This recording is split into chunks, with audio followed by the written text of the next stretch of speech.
les amis, comment allez-vous? Moi ça va. Eh bien, je viens vous faire ma petite palle de février. Hein. Donc, je vais vous montrer ça. Donc, forcément, comme je vous avais parlé déjà, comme quoi j'avais emprunté des livres, et que ben, je vais continuer quand même de lire mes petites sagas. Donc, ici, c'est beaucoup des tomes 2. Bizarrement, je ne sais pas comment j'ai fait mon truc. En fait, j'ai pris des livres comme ci, comme ça, ploc, pic, ploc, et ce sont quasiment que des tomes 2. Voilà, enfin bref. Et parce que je voudrais bien quand même finir beaucoup de mes sagas, ou de les continuer en tout cas. Pour certains, c'est quand même déjà terminé. Enfin, je termine parce que par exemple, je vais vous parler de Jemae, tome 2 de Audrey Wellingsdinger, je sais pas comment on dit. Enfin bref, celui-là, je l'ai pas sous la main parce que je suis en train de le lire, donc voilà. Mais sinon, ce sont tous quasiment des tomes 2. Voilà, quasiment. Donc voilà, je vais déjà vous présenter les mangas. Donc il y a le carnet de l'apothicaire de Itsuki Nanao et de Neko Courage, le tome 2. Hein. Je vais peut-être essayer de lire le tome 3 en même temps, enfin bref. C'est un manga que j'aime vraiment bien, donc c'est...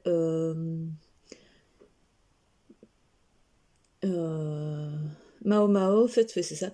Donc elle s'appelle Mao Mao et au fait c'est une herboriste et elle est emprisonnée entre guillemets parce que c'est un peu ça en fait. On enlevait les filles au Japon pendant la, je sais plus c'est à quelle période ça se passe, mais enfin pendant un des empereurs, enfin pendant les empereurs en fait. Ils enlevaient les filles pour les mettre à la cour impériale. Et donc, du coup, dans cette cour impériale, les filles elles étaient soit choisies en tant que favorites par l'empereur, soit elles travaillaient pour les favorites. Et ici, Mao Mao, en fait, elle a été enlevée. Ils savent pas que c'est une herboriste, donc une guérisseuse, et elle va tout faire pour se cacher de ça, parce que sinon elle risque d'être mise ailleurs ou qu'on l'utilise pour son savoir, et elle ne le veut pas. Donc voilà, et ici je suis dans le tome 2, j'aime vraiment bien, donc ici il y a plein de manigances, enfin c'est assez, c'est bien, enfin franchement c'est pas mal, c'est des complots dans la vie, dans le palais impérial et tout, donc c'est pas mal, c'est assez intéressant. Ensuite, dans mes emprunts, j'ai pris Les Femmes en Blanc. J'ai pris donc le tome 4, le tome 22, 23 et 24. Donc voilà. Je vous en dis pas plus, vous connaissez je pense quand même un peu Les Femmes en Blanc, donc c'est de Raoul Covin et de Berkovici. Donc ce sont des petits gags, donc sur une ou deux planches, voire trois, mais c'est souvent sur deux planches, sur un fait bien particulier des infirmières, hein, donc on parle du milieu hospitalier, donc c'est un peu... c'est assez marrant, j'aime encore bien, puis j'aime bien le dessin de Covin. Ensuite, je vais lire... Vous allez bouger parce que vous êtes sur le truc de ma palle. Le tome 1 et le tome 2 de Dress of Illusional Monster de Takashi Wada. J'ai déjà commencé à lire le tome 1, donc c'est la fille qui est ici qui s'appelle, je ne sais plus comment, Kinuo je pense, qui se rend compte au fait que donc sa grand-mère est morte et donc elle doit revendre son atelier de couture, sauf qu'elle adore la couture, c'est ce qu'elle fait comme étude, mais un gars arrive au fait dans son atelier et elle se rend compte au fait que le gars il a une veste qui est faite en peau de dragon et il lui demande au fait de lui faire à sa taille parce qu'au fait tous les vêtements que sa grand-mère faisait, c'était des vêtements à vie. Donc vous les portiez tout le temps, pour toute votre vie. Elle les agrandissait, enfin, elle les faisait évoluer souvent suivant votre corpulence et votre âge. Mais c'était avec des vêtements de monstres... de monstres qu'on connaît, qui n'existent plus, de légende quoi. Donc ici on va surtout parler donc de dragons dans celui-ci. J'ai pas tout lu, hein, j'ai lu que une quinzaine de pages, hein, donc voilà. Je trouve ça pas mal, ça a l'air intéressant, enfin voilà. Ensuite, je vais continuer la saga de l'atelier... Oups. L'atelier des sorciers, donc le tome 9 et le tome 10. Hein. Le tome 10 est sorti déjà il y a déjà un petit temps. Je crois, oui, non, il y a déjà un sacré bout de temps. Je ne sais même plus dire quand est-ce qu'il est sorti. Je sais pas s'il m'a noté. Parce que comme j'ai la version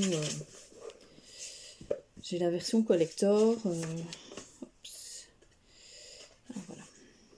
Ah oui, il est sorti en septembre. Donc ouais, non, il n'y a pas encore si longtemps que ça. On va faire que 6 mois. Donc ici sont des pochettes, enfin sont des jaquettes réversibles en fait. Donc ici, ben, ça parle donc de Coco qui est dans l'école, qui est à l'atelier des sorciers avec, je sais plus encore comment il s'appelle, avec son professeur, enfin bref, et le professeur qui est celui-là. Et donc du coup, ben, elle va apprendre à dessiner parce que les magiciens là, pour avoir leur pouvoir, ils doivent dessiner ils dessinent sur des feuilles et suivant le dessin qu'ils font, eh bien, ils créent un pouvoir suivant les quatre éléments, donc le feu, l'eau, la terre et le vent. Et donc voilà, et ici au fait c'est surtout qu'elle voudrait bien, donc au départ, la premier tome, donc c'est, elle a sans le faire exprès fait un dessin qui a entre guillemets tué sa maman parce qu'elle l'a remplacée en pierre. Elle ne le savait pas, enfin bref, et donc son professeur va essayer de la sortir de ce pétrin, enfin bref, elle va apprendre à gérer ses pouvoirs et tout, enfin bref, c'est pas mal, j'aime vraiment bien, ça fait un peu penser à Harry Potter, mais en japonais quoi. Et ensuite, je vais prendre le tome 9 aussi et le tome 10 de Moriarty. Donc, c'est par rapport à la famille. Donc, je ne sais pas si vous connaissez, mais c'est la famille Moriarty. Donc, ici, il n'y a pas que James. Il y a il y a on va dire, trois frères. Et toute une bande avec. Et eux, ce sont des... Voilà. Donc vous avez plusieurs personnages et donc vous avez vous avez la famille en fait qui fait partie entre guillemets de la haute société. Enfin, ils font partie de la haute société et ils n'aiment pas en fait l'injustice par rapport aux pauvres et comme quoi les riches peuvent tout se permettre et tout. Donc ici, au fil du temps, en fait, ça a été retravaillé comme l'étude en rose. Le chien de Bakersville et tout, il y a d'autres, c'est pas tout à fait les mêmes enquêtes que Conan Doyle, mais c'est inspiré. Et donc ici, ben, on retrace cette famille qui veut au fait empêcher que les gens se fassent tuer, entre guillemets, et détruits sous les complots. Voilà, c'est un peu ça. Donc voilà. Alors, dans mes livres empruntés, j'ai bien sûr pris la suite de la trilogie de l'ombre, donc La femme de l'ombre d'Arnaldur Indridason. Oui, forcément, je n'ai pas pu résister à prendre encore un Arnaldur Indridason. Désolée, vous allez encore devoir en entendre parler. Mais il n'y a rien à faire, je suis vraiment tombée amoureuse de cet auteur, donc voilà. Je sais pas de quoi ça va parler, donc ça parle ici. Par contre, on va partir en Finlande, en automne 1943. Donc ici, elle est toujours occupée, donc l'Islande est toujours occupée par les troupes alliées. Et on découvre un corps rejeté par la mer à Reykjavik. Et au même moment, un jeune homme est victime d'une agression d'une sauvagerie inouïe, non loin d'un bar de soldats. Et une femme avec qui subsistait les militaires disparaît brusquement. Donc voilà, on va retrouver donc, les deux jeunes enquêteurs, Floven et Thorsen. J'ai vraiment hâte de savoir ce qui se passe exactement, parce qu'ici, en même temps, on parle d'une ville au nord de Finlande, qu'on parle en même temps encore de l'Islande, donc je sais pas. J'ai vraiment envie de savoir ce qui se passe pendant la guerre, dans ces pays, par rapport aux nazis, quoi. Enfin, c'est parce qu'on va parler de ça, hein. On va parler d'officiers corrompus, de Gestapo, de vulgaires voyous, donc non, c'est vraiment, j'ai vraiment envie de savoir. Et ensuite, j'ai pris, pas pour finir, mais pour continuer la saga, Miss Peregrine et les enfants particuliers, donc le tome 5, la conférence des oiseaux donc de Ramson Griggs. Oui, je sais, c'est une série qui est vieille comme le monde, mais bon, moi j'ai toujours pas fini, donc voilà. Et je ne sais pas de quand date ce beau gros joujou. Je sais même pas si je sais le voir.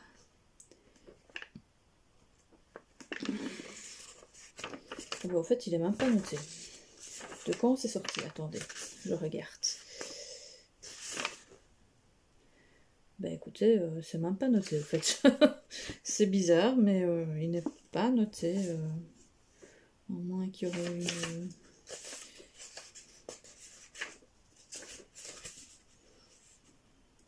Je ne sais pas de quand c'est sorti.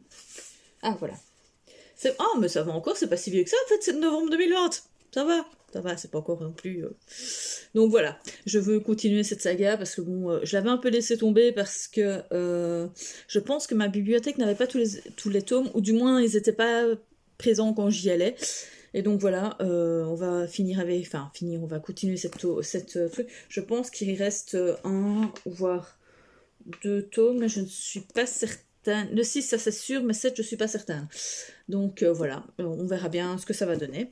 Donc ces 2 tomes-là, c'est sûr, je vais devoir les lire ce mois-ci.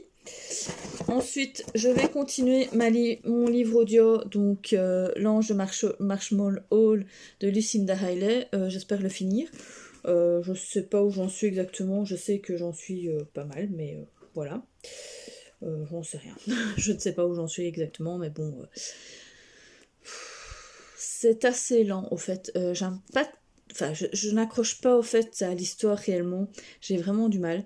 Donc, on parle, au fait, de Greta, qui a 30 ans, qui a quitté, au fait, Marshmallow Hall depuis plus de 30 ans, et, au fait, ne se souvient de rien de son passé. Et donc, on repart dans son passé. Et au fur et à mesure, en fait, on découvre son passé, et on revient de temps en temps au présent où elle se rappelle de son passé. Donc c'est assez particulier, enfin c'est pas mal, mais enfin je sais pas expliquer. Au fait, je suis pas fan. Il y a une thématique ici qui me perturbe. Je suis en train de lire en ce moment une thématique qui me perturbe, et j'aime pas trop la façon dont c'est géré, au fait. Donc voilà, du moins comment le personnage principal, donc Greta, le gère. Et ça me gêne énormément en fait. Mais sinon, voilà, c'est une saga familiale, quoi. Donc il n'y a rien de compliqué, voilà. Ensuite, je vais prendre Strom, donc le tome 2, Le Portail d'Outre-temps. Donc c'est la suite donc, des aventures des jumeaux Raphaël et Raphaël. Qui donc sont rentrés dans une société secrète où ils découvrent des secrets. Enfin, je sais pas expliquer. C'est les chevaliers de l'insolite, donc qui vont trouver, au fait, des choses qui ne peuvent pas se trouver. Par exemple, dans le premier tome, la première chose qu'on découvre, c'est que dans une tombe qui n'a jamais été ouverte, égyptienne, on retrouve un portable. Un ordinateur portable. Enfin, voilà, c'est un peu de l'insolite, quoi, voilà. Et donc voilà, c'est assez particulier. J'avais bien aimé le premier tome, donc je m'étais dit je vais acheter le 2 et le 3, donc je les ai trouvés. Et donc je vais finir cette trilogie, je vais continuer cette trilogie. Ensuite, je vais essayer de lire Rose éternelle, qui est dans ma palle depuis un petit moment, hein, parce que je l'ai acheté quand même en 2021, pendant mon cycle, parce que j'avais même vu l'autrice et elle me l'avait dédicacé. Donc c'est une réécriture de conte de La Belle et la Bête, hein. Je pense que j'en avais déjà parlé, vous en avez entendu parler partout, sur les réseaux sociaux quand il est sorti, hein. Franchement... Enfin voilà, c'est réécriture de conte, on verra bien ce que ça va donner. J'ai hâte de le lire parce que le tome, entre guillemets, 2 est sorti l'année dernière. Enfin, oui, en octobre, il était sorti, et c'était sur Ariel la petite sirène. Donc voilà. Je peux rien vous en dire de plus. Je sais que ça avait été super apprécié par Manon de Vibration littéraire, donc voilà. Je voudrais aussi connaître l'écriture d'Audrey Wallenstein, L'épée, la famine et la peste. Donc là, c'est un tome 1. Le tome 2 sort ce mois-ci vers le 20... Le 20, je pense qu'il sort fin du mois, mais je ne sais plus exactement. Je me demande si c'est le 18 ou le 28. J'ai un 8 en tête, mais je crois que c'est le 28, donc il sort, je pense, fin du mois. Donc je voudrais bien lire le premier pour pouvoir acheter direct le 2 et lire le 2, au fait. Donc ici, on va parler d'un royaume de Comgol qui s'enfonce dans un âge sombre et des monstres pullulent. Les villages entiers disparaissent dans des toiles araignées et les tarantas tissent dans l'esprit des hommes. Oui, tissent dans l'esprit des hommes, les condamnant à s'étioler dans la mélancolie et les idées noires. Donc on va voir ce que ça va donner. Oui, il ne faut pas être arachnophobe à mon avis. Bon, je sais pas trop mon truc, mais bon, enfin, c'est une duologie, je me suis dit autant essayer. Ça a été un grand succès sur BookTok et tout, donc voilà. Ensuite, je vais continuer la trilogie des Arcanes d'Emra, donc de Elina E.C., donc c'est le tome 2. Donc je vous en avais parlé il n'y a pas longtemps du tome 1, qui m'a fallu une plombe pour lire. Donc ici, je l'ai en poche, parce qu'il va être édité. Enfin bref, c'est une histoire. Donc je l'ai acheté cette année, c'est chez Inception. Oui, j'ai oublié de dire toutes les maisons d'édition. Oh, c'est pas bien. C'est pas bien. Mais bon, enfin bref. Je l'avais acheté cette année, enfin l'année dernière, en octobre ou novembre, enfin en octobre, ouais, c'est en octobre ou novembre, enfin bref, quand ils sont venus à Mont-Sif, donc au salon Wallonie du livre, enfin bref, je sais plus exactement comment ils appellent ça maintenant. Enfin bref, moi j'appelle toujours ça Mons Livre, parce que ça se passe à Mons, voilà, en Belgique. Et donc on va suivre Aline, qui est toujours dans l'organisation et qui va dans les rêves des gens, donc c'est assez bizarre. J'ai un peu du mal au fait à rentrer dans ce monde. Pourtant c'est pas mal, j'aime bien l'écriture et tout, mais je pense que c'était pas le bon moment quand je l'ai lu au fait. Et j'espère qu'ici ça va aller tout seul. Donc voilà. Ensuite encore un tome 2. Rendez-vous avec le mal, donc le deuxième tome des détectives du Yorkshire de Julie Chapman. Donc là c'est chez Françoisir, je pense que je l'avais acheté. C'est l'histoire donc de Samson et je ne sais plus comment elle s'appelle, la fille Delilah, c'est ça j'allais dire Dalila, mais rien à voir. Delilah, qui ont donc une agence de détective privé pour Samson et une agence matrimoniale chez Delilah, et qui sont dans le même bâtiment et qui ont en fait les mêmes initiales pour leur agence, donc sur leur façade. Donc voilà, c'est assez particulier. Et donc au départ, Samson est là, mais il n'a pas le bienvenu, même s'il a toujours habité là. Il est parti à un moment, il a tout laissé tomber, et du jour au lendemain, il revient dans le village. Et ça se passe pas très mal son retour, parce que forcément, elle a quitté le village, donc il n'est plus la bienvenue. Et il s'est passé des choses, et donc voilà. Et on en apprend de plus en plus. Et pendant ce temps-là, ils résolvent une enquête. Voilà, voire deux, entre guillemets, parce qu'il y a un deuxième fil rouge, au fait, qui se met en place. Et ici, c'est la même chose. On a Madame Shepherd, Shepherd, qui vient voir Samson parce qu'elle pense qu'on veut la tuer, au fait. Et donc il part en expédition par rapport à ça, pour voir si réellement ils veulent la tuer ou pas, mais bon, elle perd un peu la tête et tout, donc voilà. Ça a l'air pas mal. J'avais commencé un petit peu parce que voilà, j'avais envie d'un Cozy Mystery, mais ça n'allait rien. Enfin bref, vous savez bien comment c'était il y a quelques mois d'ici. Donc voilà. Et le dernier livre de ma pioche à lire, c'est le dernier, c'est un tout nouveau, je l'ai acheté l'année dernière, mais fin d'année, le Peter May, donc La gardienne de Mona Lisa, donc une enquête d'Enzo MacLeod chez Rouergue. Je connais pas du tout en fait Peter May, mais il est encensé de partout, et alors je connais pas du tout la saga, je me suis dit tant pis, je le prends comme ça. Ça a l'air pas mal, c'est sur encore la Seconde Guerre. Vous allez dire, mais elle est pas bien cette fille. Oui, j'adore la Seconde Guerre. Enfin, j'adore.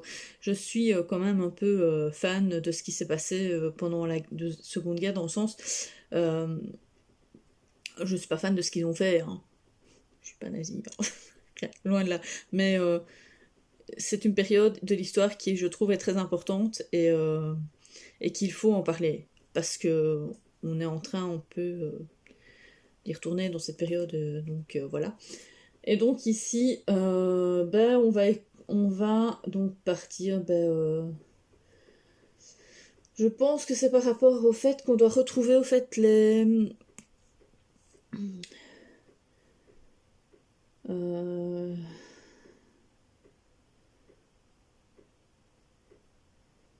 Ouais, c'est ça, c'est comment ils ont protégé la Mona Lisa en fait pendant la Seconde Guerre. Donc je vais voir un peu ce que ça donne, si ça se lit bien et tout. C'est quand même une grosse bricasse quand même, il fait 437 pages, 38, allez, 300, 440 pages. Donc je sais pas du tout ce que ça va donner, on verra bien. Euh, mais j'ai hâte quand même de le lire en fait, parce que j'ai envie de le découvrir, j'ai envie de découvrir cet auteur, donc voilà.